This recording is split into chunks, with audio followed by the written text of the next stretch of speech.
Prinsip Tok Guru ialah layan orang gila jadi gila.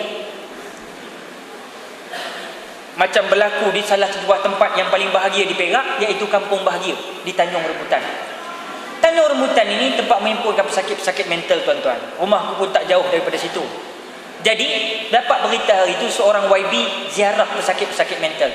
Bersalamlah YB tu dengan orang-orang yang sakit mental dalam. Sampai satu katil, ada satu pesakit, dia tengah memancing ikan atas katil. Kayu pembaris panjang satu, ada dibuat tali, ada baldi kosong, relax aja.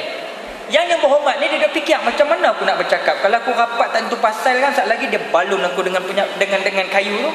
Macam mana cara aku nak masuk? Dia pun dapat idea, dia pergi dekat, dia terus pergi dekat baldi dulu. Yang berhormat tu pun kata, banyak ikan dalamnya. Orang gila pun cakap, awak dah gila ke? Mana ada ikan dalam baldi?